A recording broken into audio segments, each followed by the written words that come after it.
Uno de los campos en los que pensamos que el trasplante pediátrico va a avanzar muchísimo en los próximos años y por eso hemos puesto nuestro grupo ha apostado por esta línea de investigación, es el de la tolerancia. La tolerancia es el estado que alcanzan algunos pacientes trasplantados en el cual no necesitan tomar medicación y no tienen rechazo del órgano trasplantado. Esto ocurre en algunos casos de manera espontánea, porque al paciente se le tiene que retirar la medicación porque ha tenido alguna complicación, normalmente complicaciones oncológicas, porque los niños a veces como efecto secundario de la inmunosupresión, lógicamente bajan mucho las defensas y no pueden combatir la aparición de cáncer que ocurre de manera espontánea. Cuando tus defensas funcionan bien, esas proliferaciones, digamos, que no ocurren, esas proliferaciones tumorales, pero cuando tus defensas están muy bajas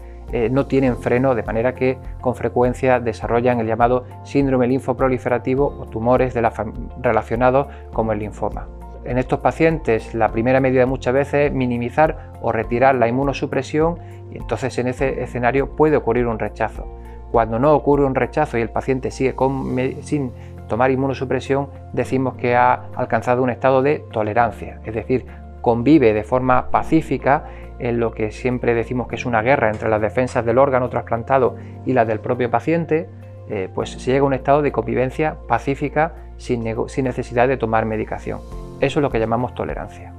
Eso no quiere decir que los pacientes, esto es importante que quede claro, eso no quiere decir que los pacientes puedan probar dejar la medicación a ver si llegan a este estado de tolerancia, porque si los pacientes sin monitorización o los mismos clínicos hicieran eso sin tener los controles adecuados, podrían perder el órgano y podría tener unas consecuencias catastróficas, de manera que tiene que quedar claro que nadie puede intentar dejar la medicación para comprobar si existe ese estado de tolerancia, porque esto es algo que en muy contadas ocasiones ocurre de forma espontánea. Lo que tratamos es de investigar, lo que hemos tratado durante mucho tiempo es investigar en qué situación se puede alcanzar este estado de tolerancia, cuáles son las variables que intervienen y qué factores podemos modificar nosotros. Y en los últimos años hemos visto experiencias de pacientes que, además del trasplante de órgano sólido,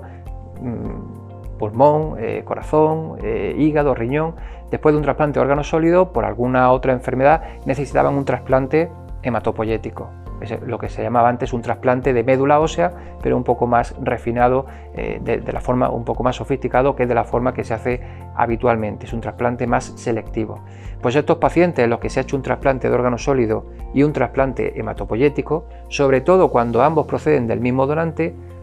se ha visto que con una frecuencia mayor que el resto de los pacientes pueden alcanzar este estado de tolerancia, y eso es lo que estamos intentando investigar, cómo combinando ese trasplante de progenitores hematopoyéticos con el trasplante de órgano sólido podemos inducir ese estado de tolerancia. Tenemos alguna experiencia en la clínica, en nuestro hospital, con un trasplante multivisceral y este trasplante de progenitores hematopoyéticos combinados, y en adultos también se está haciendo alguna experiencia en el trasplante renal, y creemos que es una vía que tiene mucho potencial para desarrollarse en los próximos años y mejorar mucho las consecuencias de la toma de medicación en los niños.